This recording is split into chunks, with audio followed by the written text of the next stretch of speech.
আজকে আমরা পড়ব। তো আলসারের প্রথমে হলো আলসারের ডেফিনেশনটা কি?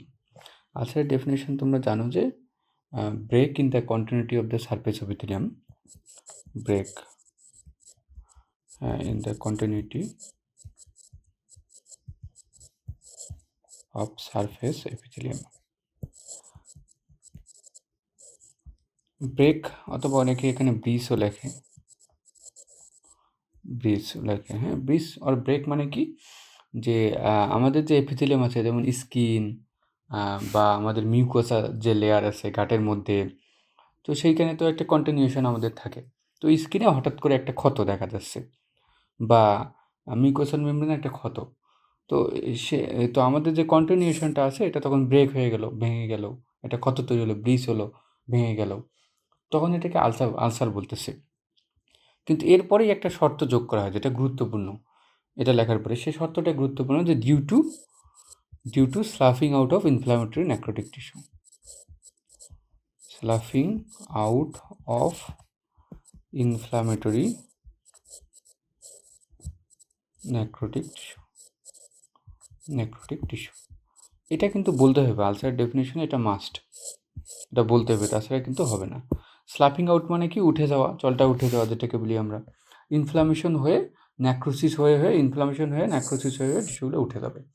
তো এটা হলো ডেফিনেশন। তো এখানে অনেক সারেই রবিনসের যে ডেফিনেশনটা আছে ওইটা শুনতে চায়। তো পিছনের অংশটা তো ঠিকই আছে, due to sloughing out of inflammatory necrotic tissue. এর সামনে রবিনসের যে definition, ulcer is an defect or excavation of the surface epithelium, এই কথাটা শুনতে চায়, যে ulcer is a defect or excavation of surface epithelium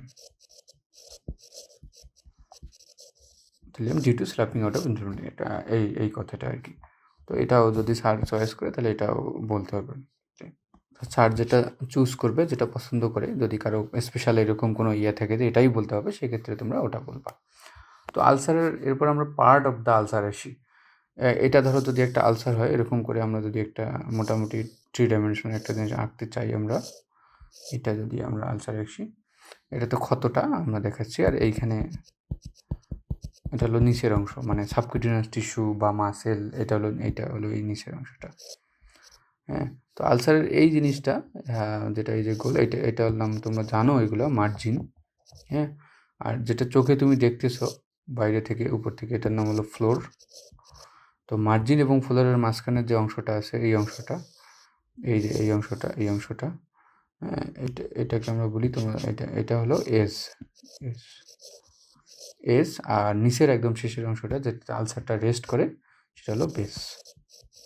তাহলে ভিজিবল বেস কোন জিনিসটা, বেস হলো যেখানে আলসারটা রেস্ট করে, ঠিক আছে, সেটা হলো বেস।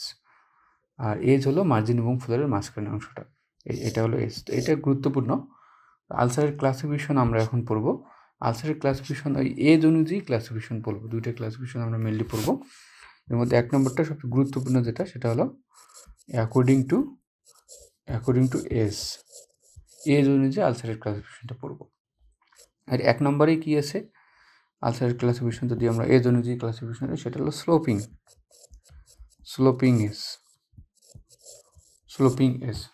এজ হলো ঢালু। আমাদের পুকুরের পাড়টা যেরকম ঢালু থাকে ওরকম, আমরা যদি মোটামুটি একটা চিত্র আঁকি তাহলে এরকম হবে আর কি, স্লোপিং এজ। এই যে এরকম এজটা হলো এরকম, এই যে এজটা এরকম স্লোপিং, একদম স্লোপ হয়ে যায়, এটা হলো স্লোপিং এজ। এক্সাম্পল কি? এক্সাম্পল হলো মোটামুটি সব যত হিলিং আলসারগুলো আছে আমাদের, সাধারণত এগুলো স্লোপিং এজ হয়, বা venous ulcer, arterial ulcer, venous ulcer, এগুলো সবই তোমার স্লোপিং এজের হয়। তো 2 নম্বরে আমরা যদি যাই, 2 নম্বরের এজ অনুযায়ী ক্লাসিফিকেশন, সেক্ষেত্রে আমরা বলতে আন্ডারমাইন্ড, আর একটা হলো আন্ডারমাইন্ড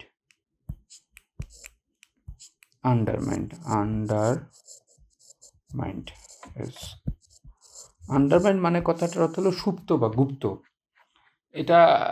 এটা দেখে মনে হবে যে এজটা এরকম, কিন্তু বাস্তব কথা হলো এজটা আসলে ভিতরের দিকে অনেক এক্সটেনশন থাকে। আমরা যদি ছবি আঁকি মোটামুটি এরকম হবে আর কি, যে এরকম একটা আলসার। মানে তুমি যদি চোখে দেখো তোমার কাছে মনে হবে যে এতটুকু মনে হয় এজ, মনে হয় এতটুকু অংশ, কিন্তু বাস্তব কথা হলো তুমি যদি আরও এক্সামিনেশন করো তখন দেখবে এজটা আসলে ভিতরের দিকে এক্সটেনশন আছে। তো আন্ডারমাইন্ডের এক্সাম্পল কি? এক্সাম্পল হলো tubercular ulcer, typhoid ulcer, tubercular ulcer, tubercular ulcer, typhoid ulcer, খুব গুরুত্বপূর্ণ। হ্যাঁ, টিউবারকুলার আলসার, টাইফয়েড আলসার, এটা আন্ডারমাইন্ড এজ। এরপরে নাম্বার 3 আমরা বলি পাঞ্চ আউট এজ।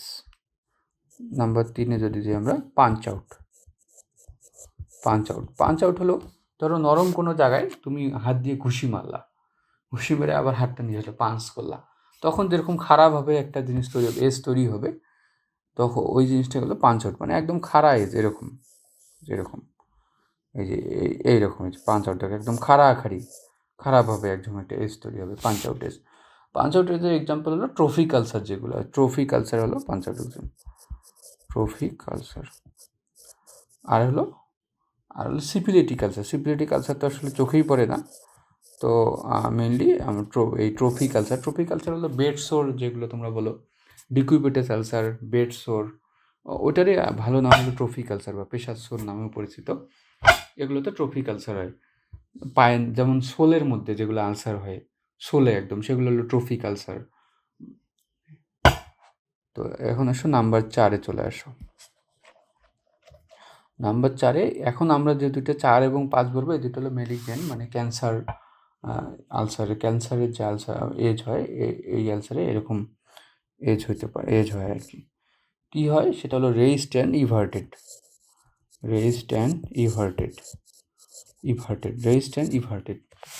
মানে রেইজ থাকবে এবং এটা ইভার্সন তো তোমরা বুঝো যে যেটা হলো মানে অন্যদিকে সরানোর দিকে মতো থাকবে আর কি, ইভার্টেড থাকবে, অনেকটা এরকম থাকবে। দেখো যদি ছবি আঁকি, যে অনেকটা এরকম আর কি।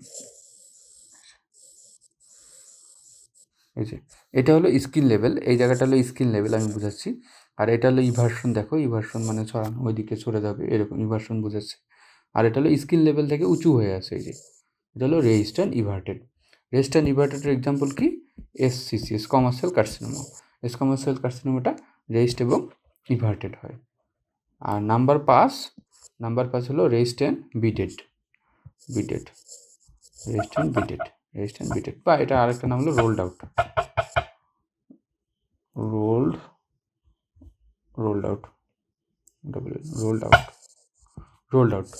রেইজড অ্যান্ড বিটেডটা এরকম, ধরো এরকম, মানে এটা আর ইভার্সন থাকবে না আর কি, ঠিক আছে, ইভার্সন থাকবে না, এরকম এই যে উঁচু থাকে। ধরো এটা যদি স্কিন লেভেল হয়, স্কিন লেভেল এটা যদি আমরা মনে করি, এটা তো উঁচু হয়ে থাকে। এবং বিডেডটা আসলে ভ্যাসেলের জন্য এখানে ওরকম বিডেড দানার মতো মনে হয় আর কি। এক্সাম্পল হলো বেজাল সেল কার্সিনোমা, বিসিসি বা বেজাল সেল কার্সিনোমা হলো রেইজড অ্যান্ড বিটেড।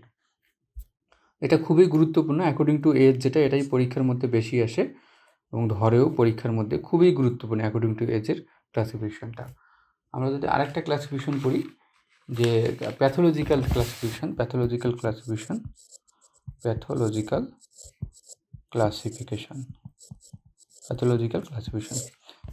ক্লাসিফিকেশনের মধ্যে 1, 2, 3 আছে। তাহলে স্পেসিফিক আলসার, যেমন tubercular ulcer, typhoid ulcer, actinomycosis, syphilitic ulcer. Specific বোঝাচ্ছে যে স্পেসিফিক কোনো অর্গানিজম দিয়ে হয়, যদি হয় তখন সেটাকে আমরা স্পেসিফিক আলসার বলি। 2 নম্বর হলো নন স্পেসিফিক আলসার, যেমন ট্রোমাটিক আলসার, ট্রোমার ফলে হয়েছে, ভেনাস আলসার, আর্টারিয়াল আলসার, এগুলো হলো নন স্পেসিফিক, এগুলো স্পেসিফিক কোনো অর্গানিজম বোঝা যায় না। আর নাম্বার 3 হলো মেলিগন্যান্ট আলসার, এটা গুরুত্বপূর্ণ, মেলিগন্যান্ট আলসার, এগুলো ধরে পরীক্ষার মধ্যে। মেলিগন্যান্ট আলসার কী আমরা দুইটা পড়ে আসলাম, squamous cell carcinoma, basal cell carcinoma, আর মেলিগন্যান্ট মেলানোমা। মার্জুরিন আলসার আছে, ওটা তো একজন স্কোয়ামাস সেল কার্সিনোমা। তো এই মোটামুটি আলসারের ক্লাসিফিকেশন। এরপর আসো আলসারের ক্ষেত্রে আমরা কী ইনভেস্টিগেশন করব, কী করব আমরা,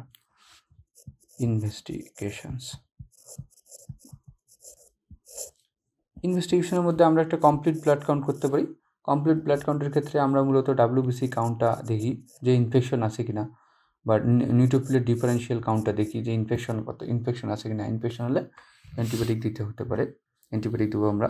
আর এখানে আরেকটা গুরুত্বপূর্ণ জিনিস দেখি, সেটা হিমোগ্লোবিন পার্সেন্টেজটা দেখি, হিমোগ্লোবিনটা কত আছে। হিমোগ্লোবিন যদি দেখা যায় যে অনেক কম থাকে, সেক্ষেত্রে কিন্তু আলসার হিলিং হবে না। সাধারণত বলা হয় যে 8-এর নিচে হিমোগ্লোবিন থাকলে তোমার আলসার হিল হতেছে না, সেক্ষেত্রে ব্লাড ট্রান্সফিউশন লাগতে পারে। 2 নম্বর এক্সামিনেশন, আমরা 2 নম্বর পরীক্ষা যদি বলি RBS এর কথা বলবো, র্যান্ডম ব্লাড সুগার। কারণ ডায়াবেটিস যদি থাকে তাহলে তো ডায়াবেটিস কন্ট্রোল করতে হবে, তার আলসার ভালো হবে না বা অ্যাগ্রাভেট করবে, বা অন্য কোনো কমপ্লিকেশন রোগী ডেভেলপ করবে। তারপর আর কি ইনভেস্টিগেশন করতে পারি, আমরা সেরাম অ্যালবুমিন করতে পারি। সেরাম অ্যালবুমিন কেন? নিউট্রিশনাল স্ট্যাটাসটা দেখার জন্য। অ্যালবুমিন লেভেল কম থাকলেও কিন্তু হিলিং ঠিকমতো হবে না, এটা করতে পারি। তারপর আর কি পরীক্ষা করতে পারি, ইভেন এক্সরে করা যেতে পারে। প্লেন এক্সরে করা লাগতে পারে। যদি তোমার কাছে ওরকম মনে হয় যে বনি ইনভলভমেন্ট আছে, সেক্ষেত্রে প্লেন এক্সরেও করা লাগতে পারে।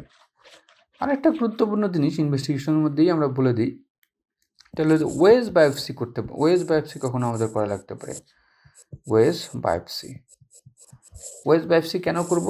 ওয়েজ বায়োপসিটা মেনলি করা হবে যে বিনাইন আলসার না মেলিগন্যান্ট আলসার, বিনাইন আর মেলিগন্যান্ট, হ্যাঁ, এইটা ডিফারেন্সিয়েট করার জন্য। তোমরা জানো যে বায়োপসি আসলে করাই হয় যে ক্যান্সার দেখার জন্য, তো এটা ক্যান্সার হয়েছে না আসলে ক্যান্সার হয়নি, এটা দেখার জন্য ওয়েজ বায়োপসি করব। এখানে যদি কথা বলে যে বায়োপসি মানে কি, বায়োপসি মানে হলো যে বায়োপসি কিন্তু একটা প্রসিডিউর, হ্যাঁ, বায়োপসি হলো একটা প্রসিডিউর যেখানে রিপ্রেজেন্টেটিভ টিস্যু নেওয়া হয় এবং এটা হিস্টোপ্যাথোলজিক্যাল এক্সামিনেশনের জন্য পাঠানো হয়। আমরা বায়োপসি এবং হিস্টোপ্যাথোলজি এক্সামিনেশন দুইটাকে এক করে ফেলি, দুইটা জিনিস আসলে এক না। বায়োপসিটা হলো প্রসিডিউর যেটা সার্জনরা করে, ন্যাচারালি সাধারণত সার্জনরাই করে, আর হিস্টোপ্যাথোলজি এক্সামিনেশনটা প্যাথোলজিস্টরা করে। ওয়েজ বায়োপসি কি? বায়োপসির বেশ কিছু প্রকারভেদ আছে, এর মধ্যে ওয়েজ বায়োপসি একটা। আমরা যদি এখানে একটা লেশন দেখাই, ধরো এটা একটা আলসারের লেশন, সেক্ষেত্রে ওয়েজ বায়োপসি আমরা যখন নেই, তো ধরো এটা আলসারের লেশন, আচ্ছা আমরা একটা বক্স করি এভাবে, যদি ওই সেটা দেখাই, এটা একটা বক্স, এই বক্স বলতে বক্স তো এরকম করলে বক্স করে বুঝলাম যে এই অংশগুলো হলো নর্মাল স্কিন, এই যে এদিকে যেগুলো এগুলো হলো নর্মাল স্কিন, তোমার ধরো ডট দিয়ে দেখলাম, আর এটা হলো ক্ষত জায়গা, পুলুটার আলসারটা। ওয়েজ বায়োপসি নেওয়া হয় এভাবে যে অনেকটা ট্রায়াঙ্গেল করে এদিকে এভাবে নেওয়া হয়। তো ট্রায়াঙ্গেলের বেসটা এটা কিন্তু তোমার নর্মাল টিস্যুর দিকে থাকে, আর অ্যাপেক্সটা হলো আলসারের লেশনের দিকে থাকে। ওয়েজ বায়োপসিটা এইভাবে নেওয়া হয়। এখানে মূল উদ্দেশ্য হলো এই যে তোমার এজ যেটা আছে বা মার্জিন আছে, মার্জিনটা দেখা, যে মার্জিনের মধ্যে কোনো মেলিগনেন্সি আছে কি না, অথবা এদিকে এই সাইডে এগুলোতে তোমার ইনভলভমেন্ট মেলিগনেন্সিটা মানে ইনফিল্ট্রেশন করছে কিনা, এরকম। তো ওয়েজ বায়োপসি তাহলে আমরা মোটামুটি তাহলে আমরা তোমাদের কোশ্চিন করাই হয় ওয়েজ বায়োপসি কীভাবে নেওয়া হয়। ওয়েজ বায়োপসি এরকম ট্রায়াঙ্গেল করে নেওয়া হয় এবং এর বেস থেকে নর্মাল টিস্যুর দিকে, অ্যাপেক্স থেকে আলসারেশনের দিকে, মোটামুটি 3টা পার্ট আমরা বলতে পারি। নর্মাল স্কিন, তারপর মার্জিন, আরেকটা হলো আলসারের লেশন বা আলসারের পার্ট থাকে। এটা কিন্তু সেন্ট্রালের দিকে, আমরা আলসারের সেন্টার থেকে বা এদিক থেকে এত দূর সাধারণত আসা হয় না, বা এদিকে দরকারও নেই, কারণ এদিকে তো মেনলি তোমার নেক্রোটিক টিস্যু থাকে, আর মেনলি আসলে এই যে মার্জিনটা ফোকাস বেশি করা হয়। তো এটাই মূলত আলসারের ক্লাসিফিকেশন বা ইনভেস্টিগেশন। এখন আমরা যদি আসি যে আলসারের ম্যানেজমেন্ট আসলে কি। আচ্ছা, ম্যানেজমেন্টের আগে একটা কোশ্চিন অনেক সময় জিজ্ঞেস করে, আমরা কিছুক্ষণ আগে তো আন্ডারমাইন্ড এজ পড়ে আসলাম। আন্ডারমাইন্ড এজটা তোমরা জানো যে এরকম ভিতর দিকে এক্সটেনশন বেশি হয়। তো কোশ্চিন করে যে আন্ডারমাইন্ড এজটা আসলে কেন হয়। আন্ডারমাইন্ড এজটা এই কারণে হয় যে ডিজিজ যেটা আছে, ধরো টিউবারকুলোসিসের ক্ষেত্রে ডিজিজটা ভিতরের দিকে বেশি এক্সটেন্ড করে, ভিতরের দিকে এক্সটেনশন হয় বেশি, কিন্তু বাইরের দিকে এপিথেলিয়ামের গ্রো হওয়ার কারণে এই আন্ডারমাইন্ড এজটা তৈরি হয়। মানে ডিজিজটা ডিপার প্লেনে, মানে সাবকুটেনিয়াস টিস্যুতে এক্সটেনশন বেশি হয় এই কারণে। আলসারের ম্যানেজমেন্টে আসো। আলসারের ম্যানেজমেন্ট আমরা 4টে হেডিংসে পড়তে পারি। 1 নম্বর হেডিংস আমরা দিতে পারি যে ট্রিটমেন্ট অফ, এটা বিভিন্নজন বিভিন্নভাবে একটু পড়ে, তো তাকে এভাবে আমরা বলতে পারি treatment of causes. Treatment of causes 1 number heading যদি আমরা দিই, কি যেমন কন্ট্রোল অফ ডায়াবেটিস মেলাইটাস, কেন? কারণ ডায়াবেটিস মেলেটাস ডায়াবেটিক আলসার যদি হয়, তুমি ডায়াবেটিস কন্ট্রোল না করো তাহলে তো এটা ভালো হবে না। তো ডায়াবেটিস মেলেটাস এটা কন্ট্রোল করতে হয়। তারপর যেমন ধরো টিউবারকুলোসিসের কারণ হয়েছে, তাহলে অ্যান্টি টিউবারকুলার ড্রাগ তোমার দিতে হবে, অ্যান্টি টিউবারকুলার ড্রাগস তোমার ইউজ করতে হবে ইন কেস অফ টিউবারকুলার আলসারের ক্ষেত্রে। Treatment of cause 1 number. 2 number কি? 2 নম্বর হলো optimisation of the patient. Optimisation of patient বলতে আমরা কি বুঝাচ্ছি? যে কারেকশন অফ অ্যানিমিয়া, তারপর হলো নিউট্রিশনাল ইমপ্রুভমেন্ট বলতে আমরা বুঝাচ্ছি যে মানে প্রোটিন ডেফিসিয়েন্সি যদি থাকে, আমরা তো অ্যালবুমিন লেভেল দেখলাম, তাই না? তো প্রোটিন ডেফিসিয়েন্সি যদি থাকে, প্রোটিন ডেফিসিয়েন্সি তোমার কারেকশন করতে হবে। যদি অ্যানিমিয়া এবং প্রোটিন ডেফিসিয়েন্সি থাকে, হাইপোঅ্যালবুমিন থাকে, সেক্ষেত্রে তো আলসার ঠিক মতো হিলিং হবে না। তো এই জন্য এক্ষেত্রে আমরা অপটিমাইজেশন অফ পেশেন্টের হেডিংসের মধ্যে অ্যানিমিয়া কারেকশন করব এবং প্রোটিন ডেফিসিয়েন্সি সেটা কারেকশন করব। 3 নম্বর হেডিংস আমরা দিতে পারি ইনফেকশন অ্যান্ড পেইন কন্ট্রোল। কীভাবে করব? ইনফেকশন আর পেইন কন্ট্রোল যদি আমরা বলি, ইনফেকশন কন্ট্রোল করবো অ্যান্টিবায়োটিকের মাধ্যমে, আর পেইন কন্ট্রোল করবো অ্যানালজেসিকের মাধ্যমে। ব্যথা হয় রুগীতে এইভাবে। আর নাম্বার 4 যেটা আমরা দেখা যায় অনেক ক্ষেত্রে এটাই প্রথমে বেশি হাইলাইট করি, নাম্বার 4 যেটা হলো সেটা হলো কেয়ার অফ আলসার। নাম্বার 4 হলো কেয়ার অফ আলসার। আলসারের কেয়ার কীভাবে নিবা? আলসারের কেয়ারের ক্ষেত্রে এইটা আমরা ডেব্রাইভমেন্ট করতে পারি, আমাদের ডেব্রাইভমেন্ট লাগতে পারে। ডেব্রাইভমেন্ট তোমরা জানো, ডেব্রাইভমেন্ট মানে হলো excision of the dead tissue, মানে ডেড টিস্যুগুলোকে কেটে ফেলে দেওয়া। ডেব্রাইভমেন্ট, রেগুলার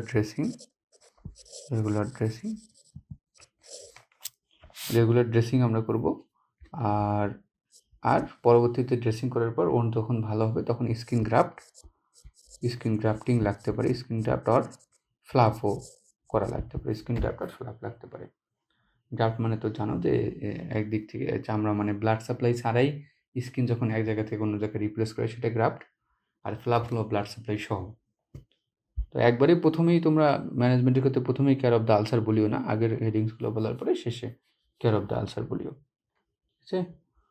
আর একটা কোশ্চিন আসছিল রাজশাহী বোর্ডে 2020 সালে, যে একটা নন হিলিং আলসারে রাইট সাইড অফ দ্য নেকে examination revealed undermined edges and pale granulation in the floor of the ulcer. তো তোমার প্রবাবল ডায়াগনোসিস কী হবে? প্রবাবল ডায়াগনোসিস তাহলে কী হবে বলো? নেকের মধ্যে আছে, তো প্রবাবল ডায়াগনোসিস তোমার হবে টিউবারকুলার আলসার, তাই না? নেকের মধ্যে আছে। এটা কীভাবে কনফার্ম করবা টিউবারকুলার আলসার?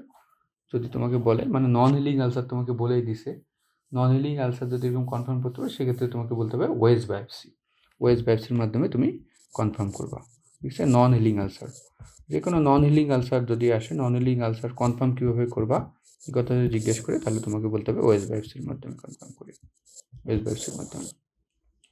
আরেকটা জিনিস এখানে বলে দিই, শর্টকেস হিসেবে তো আলসার থাকে, তো শর্টকেস হিসেবে আলসার থাকলে ওই স্পেসিফিক আলসারের ক্ষেত্রে কী ম্যানেজমেন্ট করবা ওইটা তোমাকে জিজ্ঞেস করে তোমাকে বলতে হয়। তো দেখা যাচ্ছে একটা সুন্দর গ্রানুলেটিং আলসার আছে, সেক্ষেত্রে ধরো পায়ের মধ্যে ডরসাম অফ দ্য ফুটের মধ্যে একটা আলসার আছে, তোমাকে কেস দিছে, এক্ষেত্রে ট্রিটমেন্ট কী হবে? সেক্ষেত্রে তুমি বলবা ওইভাবে ট্রিটমেন্টগুলো হেডিং যদি বলতে পারো, বললা যে পরবর্তীতে এখানে যদি তুমি বলো কেয়ার অফ দ্য আলসারের ক্ষেত্রে যদি বলো স্যার এখানে ডেব্রাইভমেন্ট লাগবে, তাহলে ব্যাপারটা তো হলো না, কারণ এখানে তো অলরেডি গ্রানুলেশন টিস্যু চলে আসছে, মানে লাল হয়ে আছে, কোনো পচা জিনিস নাই, এখানে তো আসলে তোমার ডেব্রাইভমেন্টের দরকার নেই। সেখানে বলবা স্যার এখানে আমরা রেগুলার ড্রেসিং কয়েকদিন করতে পারি, তারপরে স্কিন গ্রাফট, বা সরাসরি বলতে পারো যে স্যার যদি গ্রানুলেশন টিস্যু চলে আসছে আমরা এখানে স্কিন গ্রাফটিং আমরা করতে পারি। Thank you.